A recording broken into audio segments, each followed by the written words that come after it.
Ég 57 ára Já. og ég hef hafið tiltekt innra sem ytra. Vá, það löngu tímabært, Dóra. Já. Þú ert alveg í rusli, bara alveg eins og ég. Já. Í þessu podcasti ætlum við að byrja bara á bókaskápunum. Já, því að bókaskáparnir segja mikið um hann, ekki satt? Bókaskápurinn spegill sálarinnar. Ok.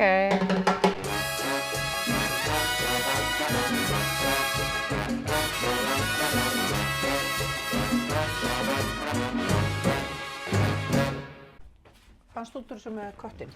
Nei. Rósir. Þú ert svolítið upptekinn af rósum núna, eða ekki? Ég ekki bara upptekin af rósum.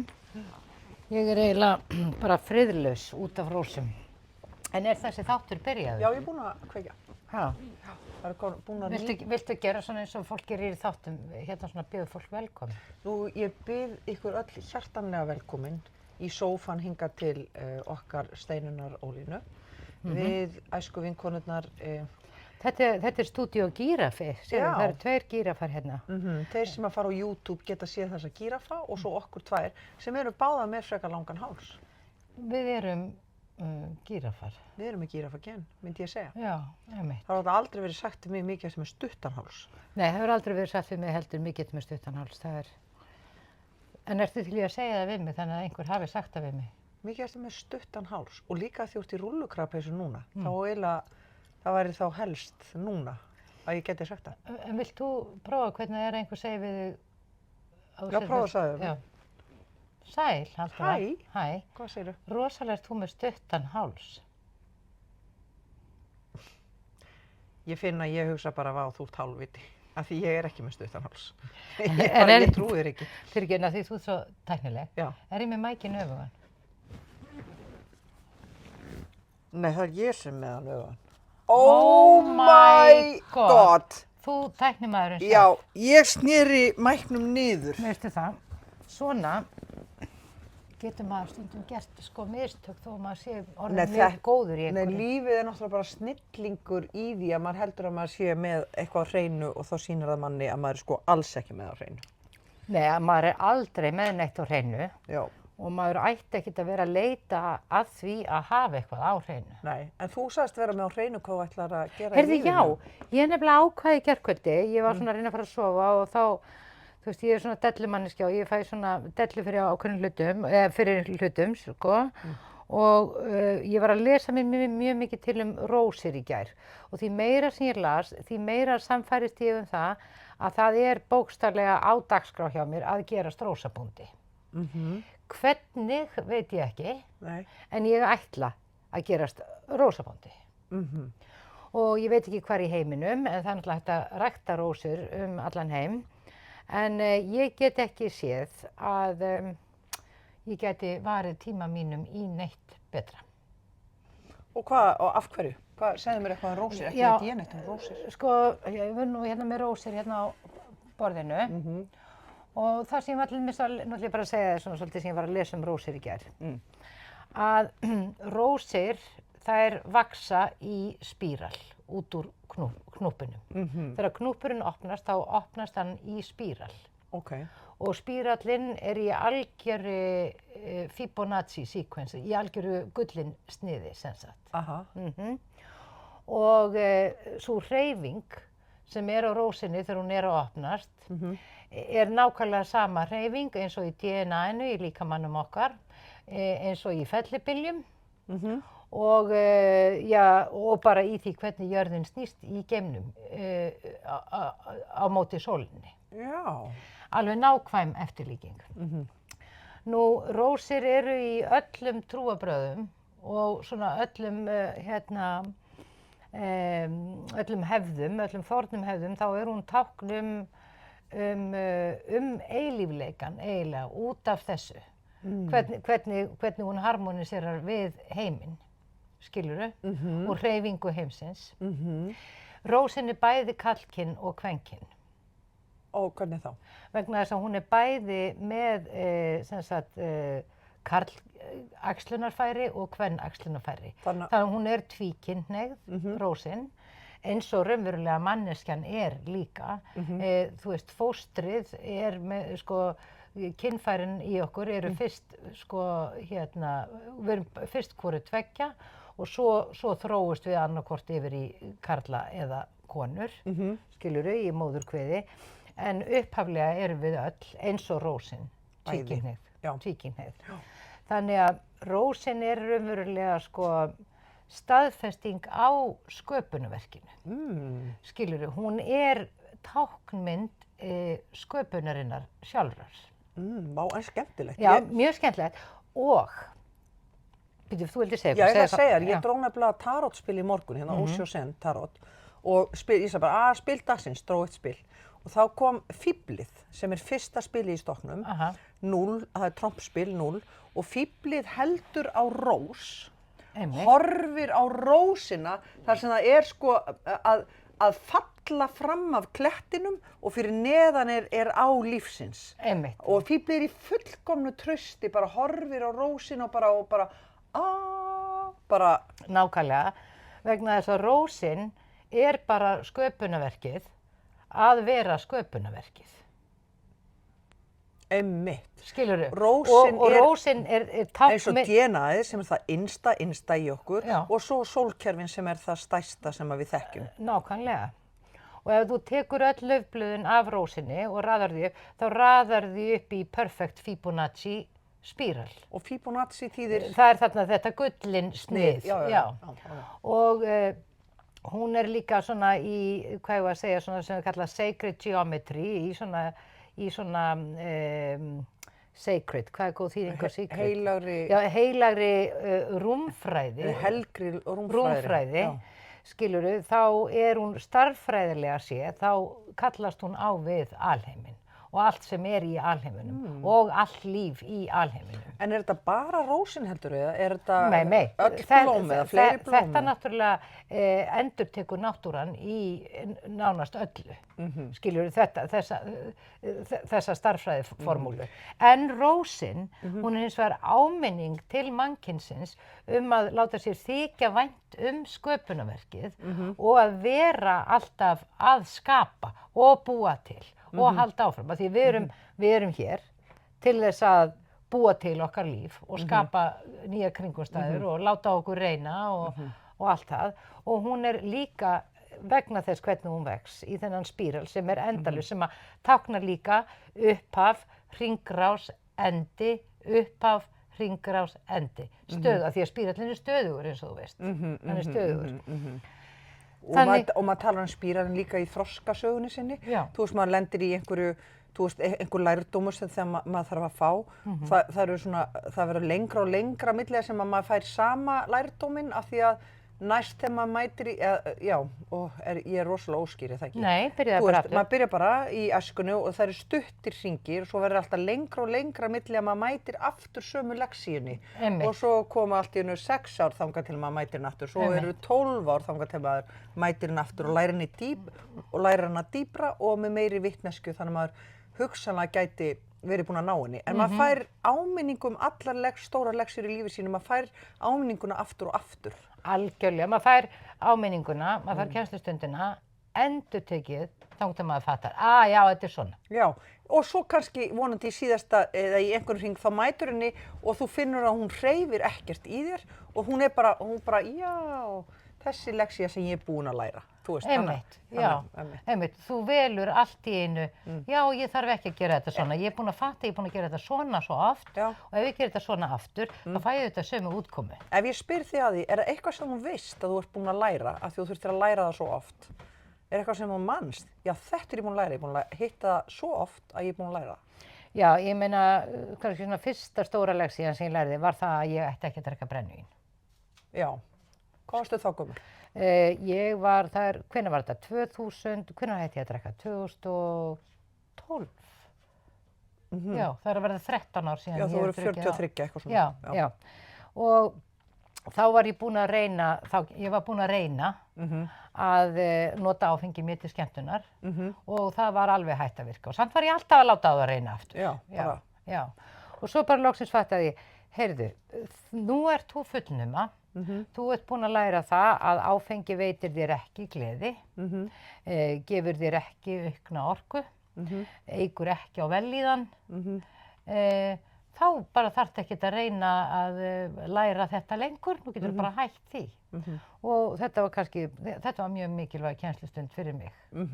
Og ég veit að ég þarf aldrei aftur að prófa að drekka áfengi vegna þess að ég veit að ég get ekkert lært af því meir.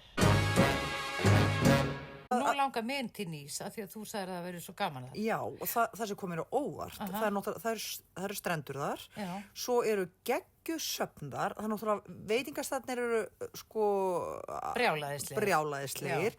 Ég fann líka verslanir sem voru svona töfraverslanir og svo... Hvað meinarðu með töfraverslanir? Það var bara með svona... Svona einhverja hlutir sem þú sér ekki annars staðar? Já, svona gamlir listmunir eða einhverju sérstakir hlutir af því að Suður-Frakkland stutt frá Afríku, Suður-Frakkland stutt frá öllum heiminum, þannig að það er svona eins og... Það blandast menningar heima. Já, það er svona einhver leið í gegnum Suður-Frakkland úr framhandleikunum og inn til Evrópu. En það kenndi mér hins vegar rosalega margt, vegna þess að áfengi til dæmis leiddi mig inn í kennslustundir sem ég hefði kannski getið valið endilega ef ég hefði ekki notað áfengi, en hins vegar kennslustundir sem voru svona eftir á að hyggja, bara mjög lærdómsríkar, sko. Skilurðu? Einmitt, alls þess aðstæður og svona, það sem maður undir áhrifum eða... Já, gerir eitthvað, segir eitthvað og þá líka fattar maður hvað það er ótrúlega mikils virði að standa bara með sjálfum sér og þú veist, með allsgáðum sér. Já, með allsgáðum sér. Skilurðu? Og já. Þannig að það var til dæmis mjög mikilvæg leksía. Má ég segja aðeins meira rósir? Já, absolutely. Ég var bara að reyna að tengja þetta meira inn í þennan spíral. Já, og svo náttúrulega sko rósin, hún líka táknmynd fæðingarinnar. Eins og ég sagði, sköpunarinnar og fæðingarinnar. Og við konur, við náttúrulega höldum á þessu kraftaverki að fæða börn, að viðhalda mannkyninu.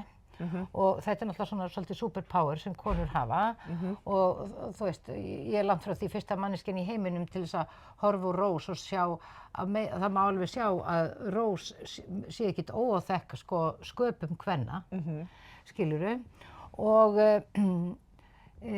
svo er annað með rósir, ég held að öllum manneskjum í heiminum finnist rósir fallegar og ég held að alheimurinn hafi gert þær svona fallegar til þess að minna okkur á að þær eru sköpunarverkið og þegar við erum að dásta rósin veit ekkert að við erum að dásta henni. Nei. En við dáumst að henni og þá erum við raunverulega að dásta okkur sjálfum af því að við erum sköpunarverkið. Af því við erum rósin. Já, og hún endurgjaldur okkur með því að við sjáum hana og meðtökum fegurð hennar.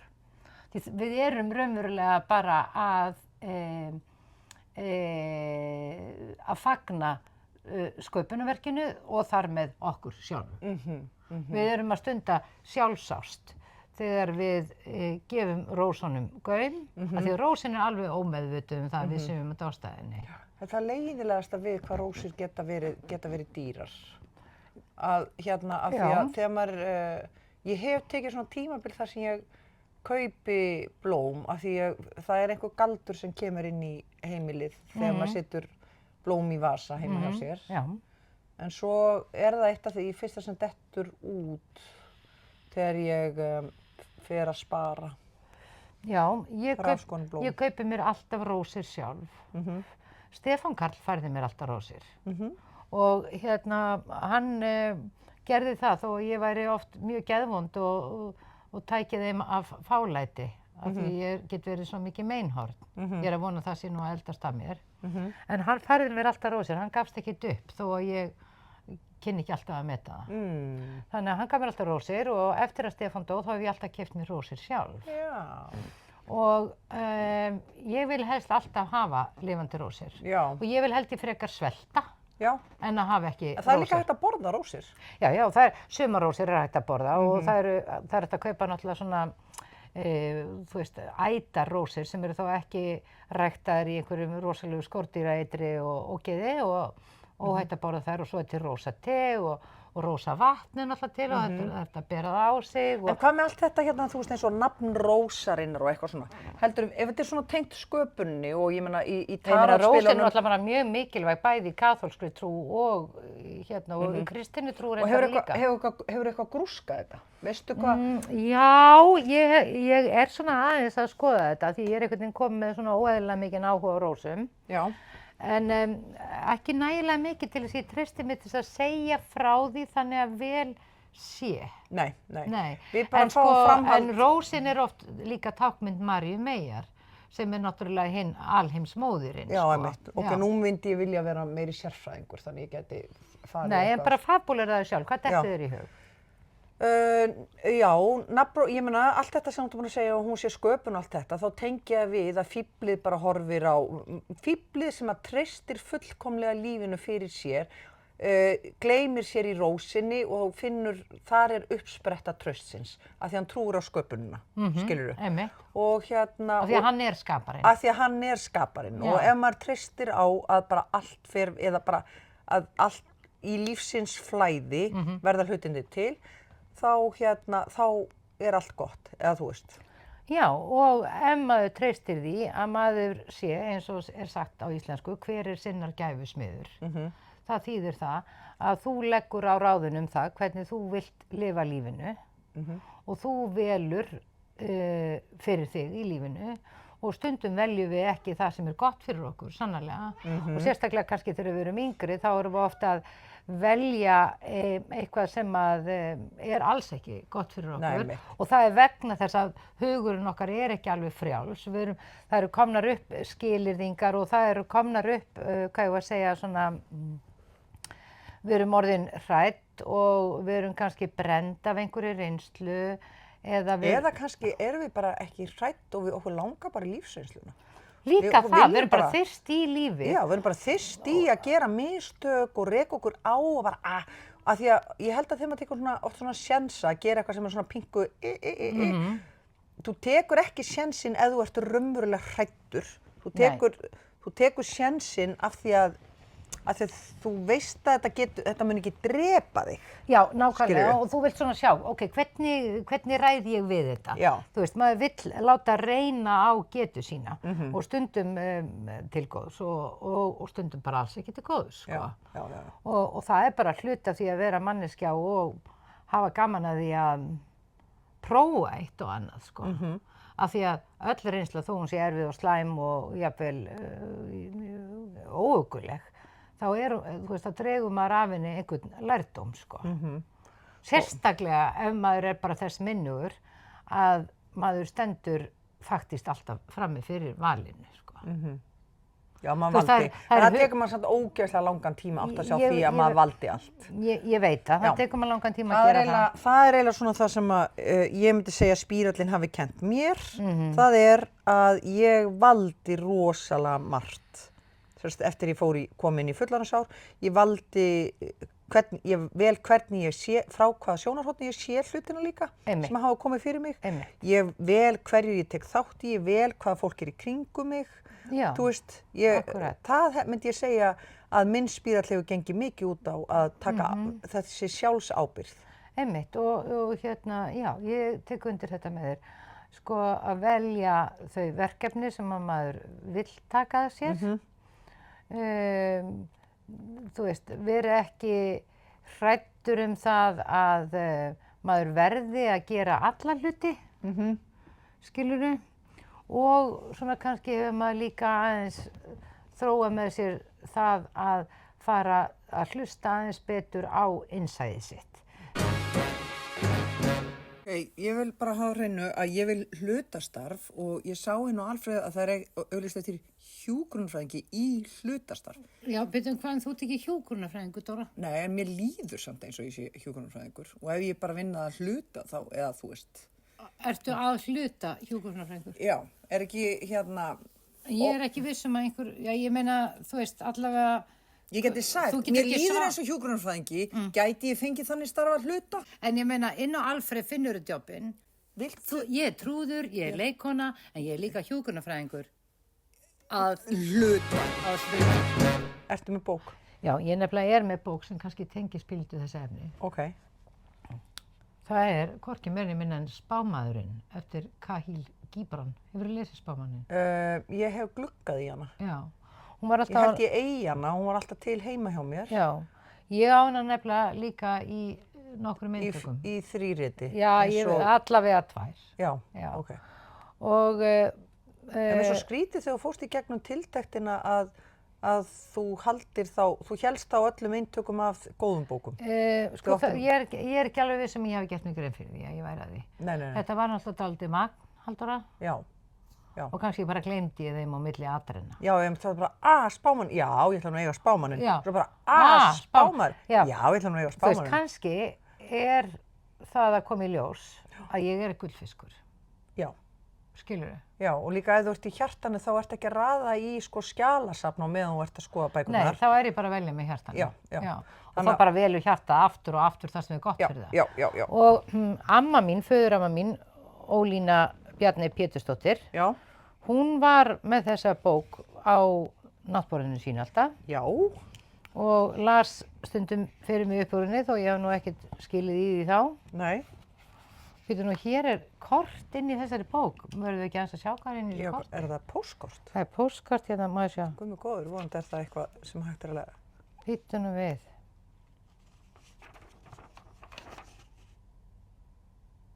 Já, hérna. Á ég að lesa þetta bréf? Já, hvað stendur í þessu bréfi?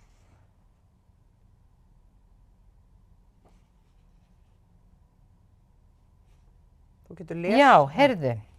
Daðastöðum 17. nóvember 1980. Sæl og blessuð elsku Bríet mín og þið öll 3. Það sem sagt ég, pabbi og mamma. Já. Loksins fáeinar línur með síðbúinni afmæliskveðju. Ég sendi þér að gamni mínu Spámanninn. Hún hefur verið mín uppáhaldsbók í gegnum árin. Ég vonaði að hafið ekki eignast hana síðan í haust, þá var hún ekki til hjá ykkur. Ef ég væri spurð hver kaflinn mér þætti bestur, yrði mér svara fátt. Og þó ég held að ég taki kaflann vináttuna fram yfir hina alla, en maður finnur svo margt og mikið í þeim öllum. Af okkur allt gott að frétta, við erum öll vel hress og það þó alltaf fyrir mestu. Tíðin var með fádæmum góð tíma, mátti heita hvern dag, en nú fyrir helgina gerði norðanátt með snjókomu og nú hvítt yfir að líta. Þeir Pétur og Þorsteinn Orri í skólanum og gengur allt vel. Ditta frá því í gær inn á Akureyri með stelpurnar. Hún fór í tannviðgerð. Ég hef þetta þó ekki lengra, vertu margblessuð elsku Bríet mín, ástarkveðjur, mamma. Þetta amma Ólína. Og hún kallar sig mömmu við mömmu þína. Já. Guð, en falleg. Já, ekki falleg. Já. Heyrðu, ég held að... Hún var náttúrulega ótrúleg, hún amma þín. Já, hún var náttúrulega ævintýri. Já. Og elskaði rósir. Já, heyrðu, þetta náttúrulega kemur allt heim og saman. Já. Sko, en verðum við ekki fyrst að þetta bréf nú inn í þessari bók. Að finna bókinu vináttuna. Að finna kaflann vináttuna. Þess að amma þín að leiða okkur áfram hérna. Já. Ákvæði fallegt. Já, mjög fallegt og gaman að þetta bréf skildi verið hérna. Ég vissi ekki af því, sko.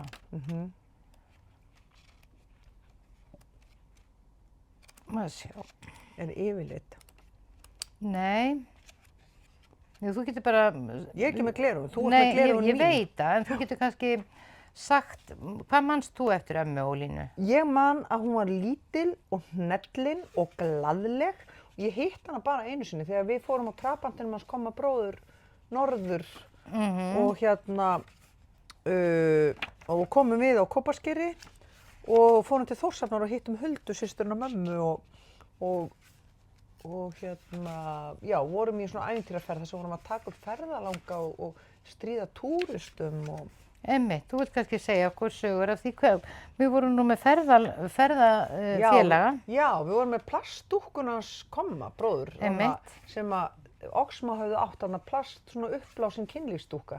Akkurat, hún var okkar ferðafélagi og satt nakin í bílnum með okkur og oft í faðmi mínum, þar sem ég satt við hliðina á þér í... Já, og svo settur hann alltaf þegar við mættum bílum, þá settur hana í framrúðuna þannig að þegar bílar mættu okkur þá eins og væri nakin kona í bílnum sem lægi í rúðu og lét hana vinka og svo fórum við inn á einhverja bensínstöð þar sem hún var á ferðalagi og þar voru verið svona spjöld með svona allsberum stelpum og við fengum gefin spjaldið á bak við spjöldin þannig að við vorum líka með svona þannig að þú varst með allsberudúkkuna í framrúðunu og svo settur þú í hinn gluggan svona spjald með mynd af konu á bikini.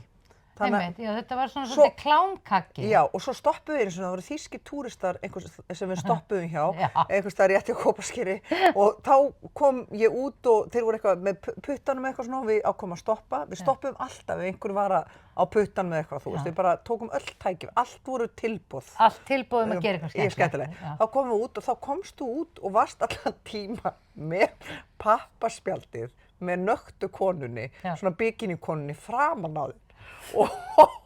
Og ég var að tala við þá og að því þið voru Þjóðverjar var ég að tala þýsku og svona því ég var búin að vera í Berlín og það var náttúrulega rosa gaman hjá mér og þú stóðst allan tíman svona með nöktu bikinikonuna framan á þér og þeir svona láta eins og þeir sæju þetta ekki eða þetta var allt rosalega skrítið og svo bara kláruðu Hvað voru við gamlar? 17? Þú varst Nei, við vorum orðnar 18 eða 19? Já, þú var 17, ég var 18. Ég var búin að vera 1 vetur í Berlín. Einmitt. Ég var með bílpróf. Þetta var skemmtileg ferð og mikið vildi ég, hvað hét hún, þessi dúkka? Hún hét Nína. Nína. Og þeir gerðu þarna bíómyndina Sjóðu mig Nína. Alveg rétt, Oxma. Já. Ég vildi að Nína væri ennþá, ég meina hún auðvitað einhverstaðar til ennþá þessi dúkka. Já, í einhverjum plasthaug. Í einhverjum plasthaug, einhverstaðar í veröldinni. Kannski flýtur hún í þessum plasteyjum í Kyrrahafinu. Já. Maður veit það ekki. En mikið vildi ég að hún Nína væri hjá okkur og við getum haft hana hérna á milli okkar. Hún og dauðinn væru þá saman, hérna púðinn með dauðanum og Nína væru bara kannski ástfangin. Já, nákvæmlega og hún var svona, þú veist, með mjög svona kleið sköp og opinn munn, svona, já, hún var mjög svona ljóshærð og svona, ég myndi ekki, hún var ekki sérstaklega fríð. Nei. Enda það svo sem enginn með galopinn munnin einhvern veginn. Nei. En nú er ég búin að finna kaflan vináttuna. Já. Ég er búin að fatta eitt, að ef maður á bara marga litla reikninga, þá getur maður átt marga litla drauma, þú veist. Já, þú veist, ferðalagarsjóðurinn. Sumarbústaðasjóðurinn. Nýi sófasjóðurinn. Til dæmis, já, og frábær kaffivélssjóðurinn. Nákvæmlega. Og þetta kenndi Íslandsbanki mér. Vá!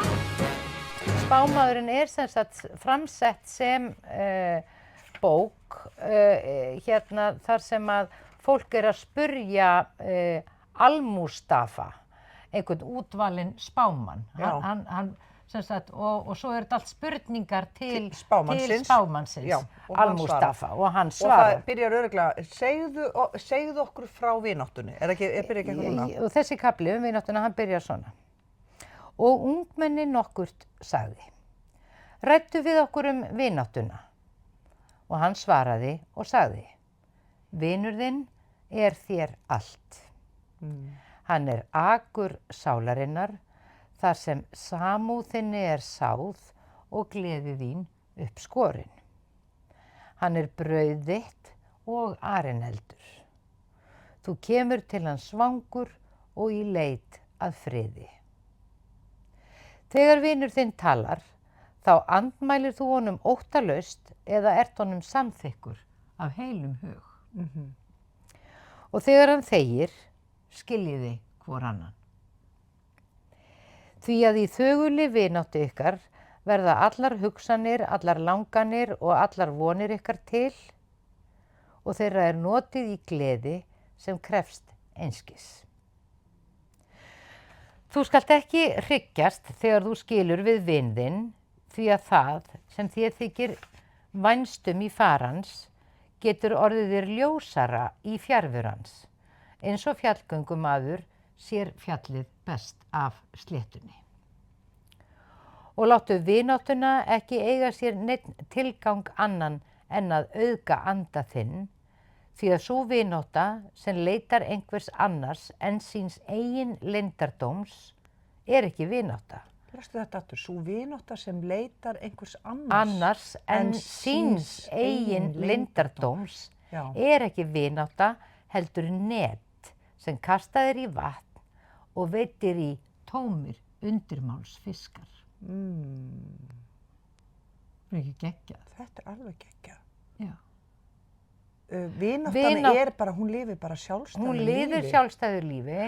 Vináttan ekki viðskipti, hún bara til þess að þú komist nær sjálfum þér. Já.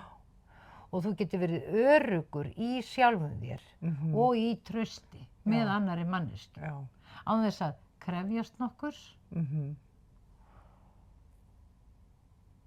Annars en það að komast að einhverju meira og dýpara sjálfan þig og lífið. Af því að maður vill ekkert vera bara með einhverja eintóma undirmálsfiska. Já, sem að þjónusta einhverja langanir manns eða óra manns vináttuna. Nei, nákvæmlega, skilurðu. Eða sem að maður að nýta sér til einhvers. Því það ekki vinátta. Þegar fólk að nota annað fólk í einhverjum ákveðnum tilgangi, það ekki vinátta. Jæja, eða svolítið skil ég þetta. Já. Og gefðu vini þínum það sem þú átt best. Ef hann verður að þekkja fátækt þína, láta hann þá einnig kynnast auðlegð þinni. Hví skildu þú leita vinar þíns aðeins til að drepa tímann? Leitaðu hans með áhugamál þín, því að það hans að uppfylla þörf þína en ekki tómleika þinn. Skilurðu? Þetta svolítið geggjað. Þetta svolítið geggjað. Skilurðu, maður á ekki að líta á vini sína sem einhverja næringaruppsprettu, heldur frekar að færa vinum sínum eitthvað og vonandi fá þá til þess að stíga einhvern veginn inn í það og skapa saman eitthvað. Þannig skil ég þetta, allavega. Og vertu glaður með vini þínum. Já, og líka þetta, þú veist, ef þú veist á hverju þú hefur áhuga, eltu það og þá væntanlega hittir fólki sem sama áhuga og þá ekki fókusin á hvert öðru heldur á því sem þið hafið áhuga á. Já, einmitt. Því það hans, það að segja vinarins, að uppfylla þörf þína en ekki tómleika þinn. Þú getur ekki gert aðra mannesku, vin eða ástvin, ábyrga fyrir að fylla upp í þitt eigið tómarúm. Nei. Þú veist, það alltaf á ábyrgð okkar að fylla upp í tómarúmið, að halda okkur lifandi. Já. Allt hérnt. Og vertu glaður með vini þínum og njóttu með honum lífsins. Því að í dögg lítilla hluta finnur sálin morgun sinn og endurnærist. Já, ok, fyrsti kaflinn. Þá sagði Almídra, hvað ást? Þetta nú eitthvað, við erum alveg til í þetta. Já, en ég meina, Dóra, Já, hvað ást? ég meina, þetta til dæmis eitthvað sem maður á að vera að ræða við vini sína. Já. Þetta náttúrulega ætti að vera áhugamál allra. Já. Hvað ást? Já. Ég meina, við erum alltaf að reyna að skilja þetta. Hvað ást? Og þetta endalaust viðfangsefni leikhúsa, bíómynda, skálda, þú veist, hvað ást? Ég var kannski fyrst að segja hvað okkur finnst vera ást áður en við lesum þetta. Eða viltu bara lesa? Nei. Ég vil heyra hvað þér finnst ást vera. Hvað mér finnst ást vera? Ást vellíðan eða öryggistilfinning, ást, hvað ást? Hvað ást? Ást það hægt að fara svo margarlega þess að hægt að segja ást sé tilfinning, ljós, öryggi, ást þú vilt allt það besta fyrir aðstæður, ást eða gagnvart fólki, þá ást, ég róleg með því, ég hef samlíðan með því, ég get verið með því með skuggum þeirra og ljósi. Einmitt. umburðarlyndi, en ást eitthvað svona, ástin hérna í maganum og upp í hjartað. Svona, hún bæði í maganum og í hjartanu einhvern veginn. Og mest í hjartanu kannski, en gut feelingin í maganum. Getur verið að þegar ástin í maganum, þá að því að það einhver svona ótti sem fylgir henni líka? Já, kannski eða svona verkefni sem fylgir henni. En þegar það bara hreint hjarta, já, ég kannski ekki beint skilgreina. Sko í rauninni hefur mér ekki fundist ég þurfa að skilgreina ást nema í hjónabandinu mínu.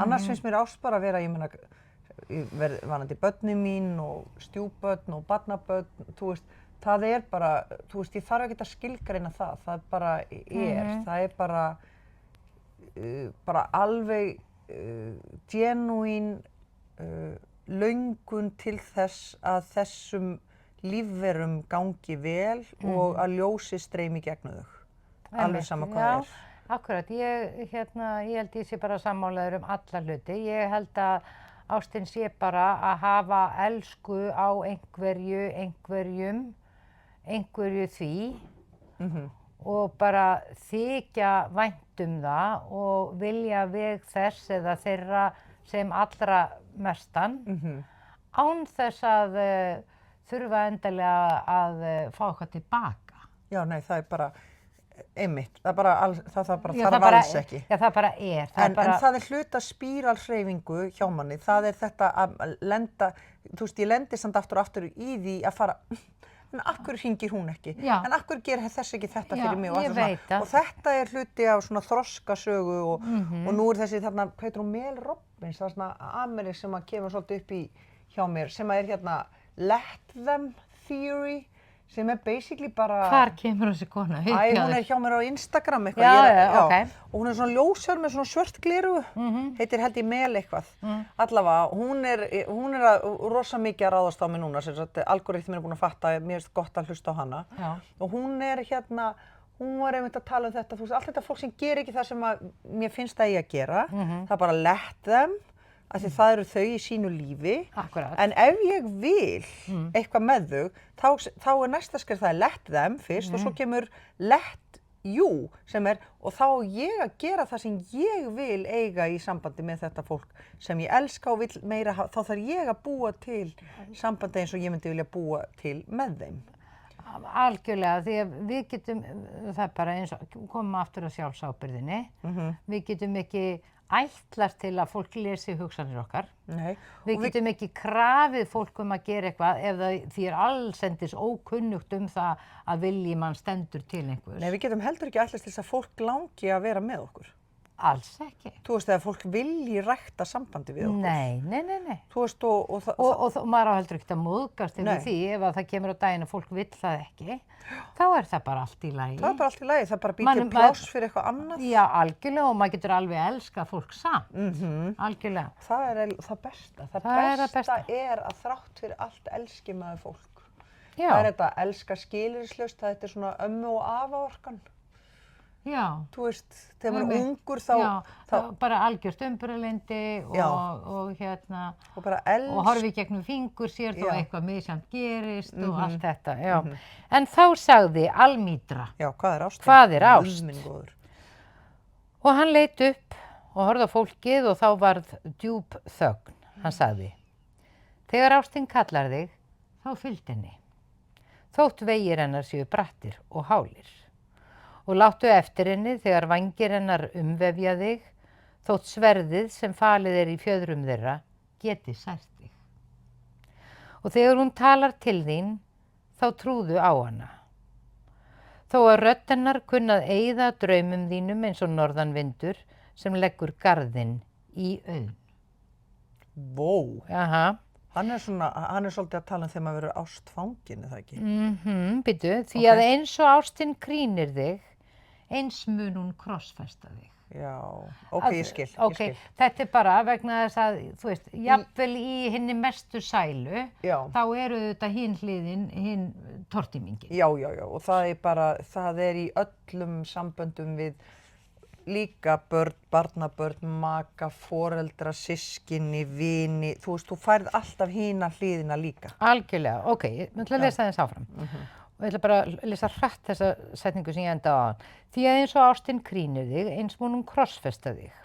Eins og hún teygir armar sína upp í trjákrónuna og gælir við mýkstu laufin sem titra í sólskinninu, eins mun hún seilast niður að rótunum og losa þau bönd sem binda þær jörðinni.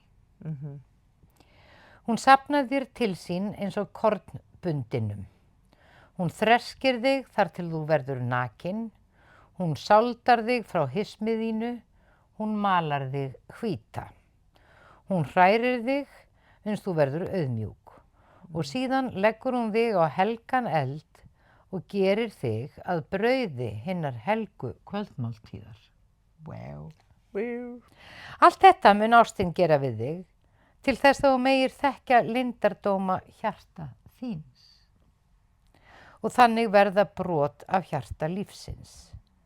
En ef þú, vegna ótta þíns, leitar aðeins að fróun og nautnum ástarinnar, þá þér betra að hylja nekt þína og hverfa úr kornmylnum ástarinnar inn í veröld sem á sér hvorki vor né haust, þar sem hlátur þinn holur og tár þín ógrátin.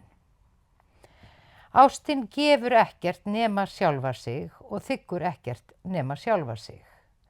Ástin á engar eignir og verður aldrei eign því að ástin á sig sjálf og sjálfri sér nóg. Þegar þú elskar skalt ekki segja Guð í hjarta mínu, segðu heldur ég í hjarta Guðs.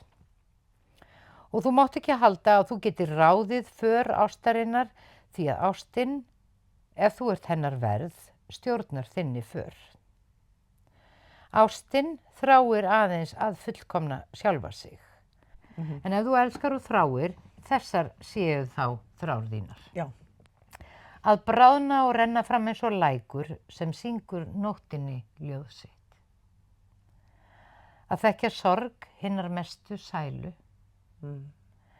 Að bera und í hjarta vegna þess að þú þekktir ástina og að blæða frjáls og full af innri gleði. Að vakna að morgni með vængjað hjarta og fagna nýjum degi ástarðinnar. Að hvíla hljóð hádegið og finna alsælu ástarinnar. Að snúa heim að kvöldi með þakklátum huga og sofna með fyrirbæn í hjarta og lofsöng á vörum.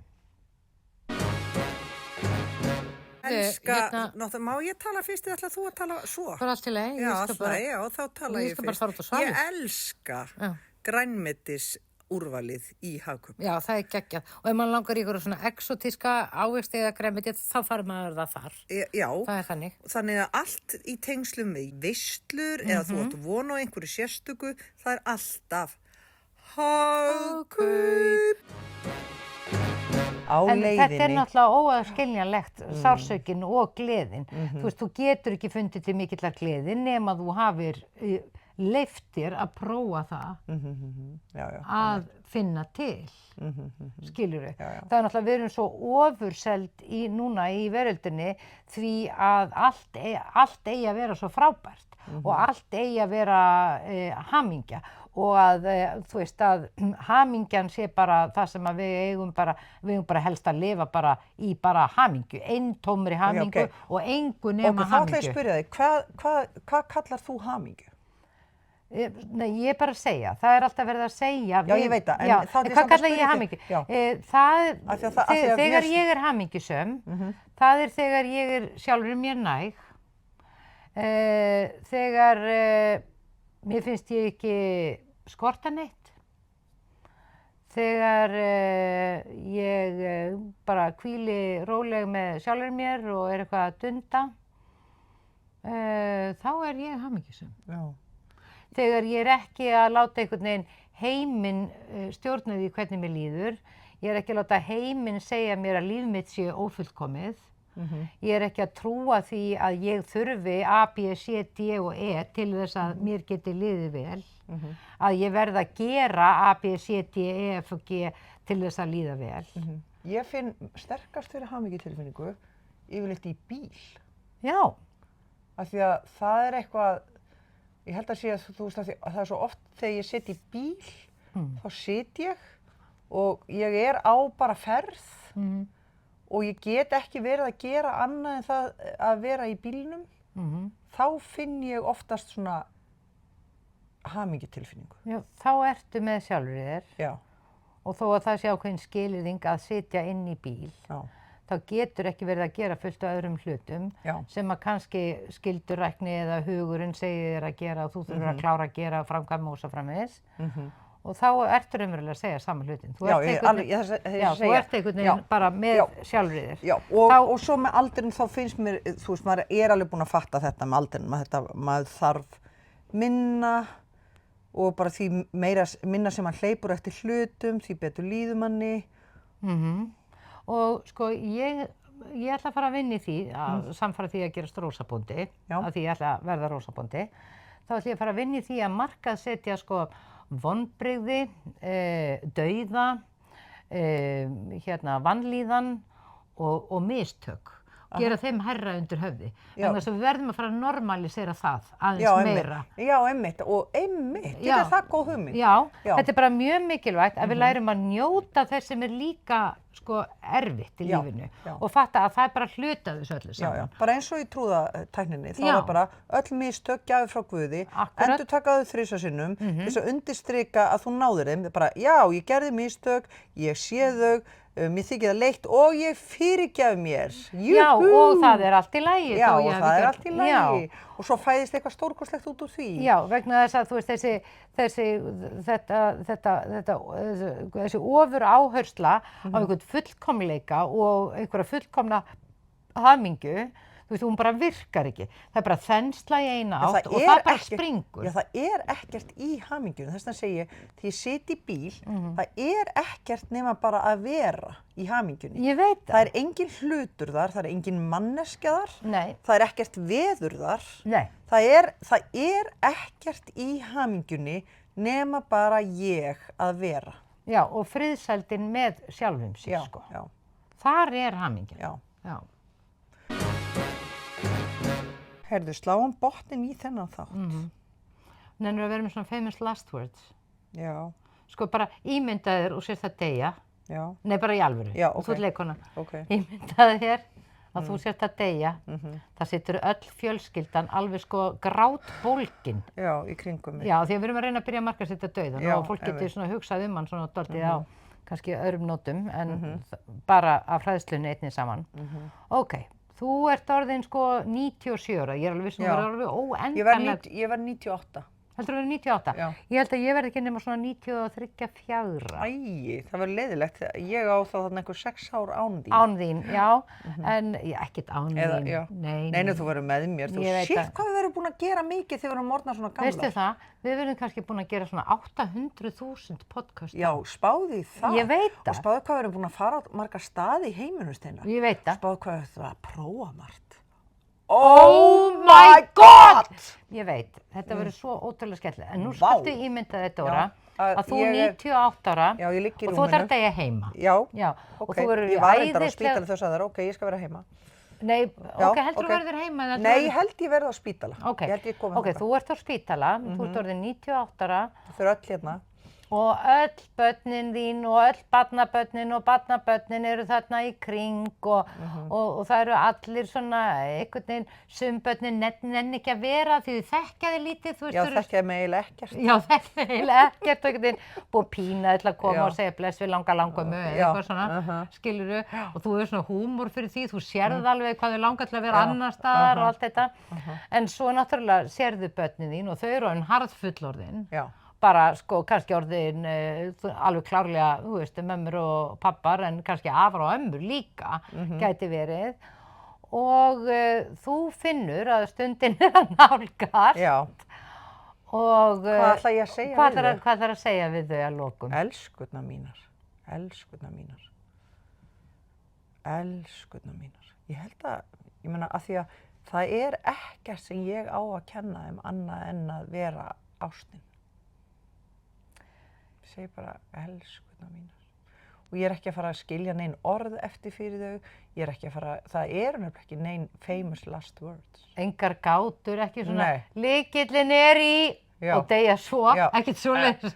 Nei, ég meina, ef Mér langaði alltaf að segja ykkur, deyja svo. Já. Nei, þú ætlar ekki að gera það, þú ætlar bara að segja elskurnar mínar. Af því ég veit að ferðalagið þeirra og það ekkert sem ég segi þarna sem að breytir einhverjum þeirra ferðalag. Nei, en elskurnar líka inniber líka þakklætið, sko. Já, það þakklætið og bara ég treysti þeim fyrir ferðalögunum þeirra og ég sé þau bara gráta og þau eru náttúrulega ekki bara að gráta mig, þau eru að gráta eitthvað annað og alls kyns. Þau eru að gráta náttúrulega, sko, ástinni svo... Ég efast þau gráta svo mikið af því ég er svo gömul. Nei, en þau gráta samt, alveg örugglega, vegna þess að sorgin eigingjörn, vegna þess að, þú veist, maður er að missa þann sem að fara. Og það náttúrulega líka, held ég, samt ennþá sorglegra fyrir þann sem veit hann að fyrir að deyja, af því hann raunverulega að kveðja alla. Já, en ef að ég orðin södd lífdaga. Já, södd lífdaga, þá hlakka ég bara til að fara til sólarinnar, sko. Auðvitað. Og verða bara, þú veist, og fara bara og verða geimri. Já, fara bara inn í sólina. Ég ætla að segja þér eitt. Ef þú tekur rósir alveg í sundur, þá inn í botni rósarinnar, þar sem æxlunarfærin eru, gulur hringur, þar sólin. Einmitt. Já, þetta bara, ég vildi bara ljúka þessu á rósum. En ætlar þú ekki að segja hvað þú ætlar að segja á þínu dánabeði? Ég myndi segja eitthvað svipað, Dóra. Eitthvað svona, bara elskurnar mínar, takk fyrir allt og ást allt sem þarf. Já. Ég held að þetta sé góður endir og hlaðvarp í dagsins. Ást allt. Elskurnar mínar. Elskurnar. Takk fyrir allt. Takk fyrir ást allt.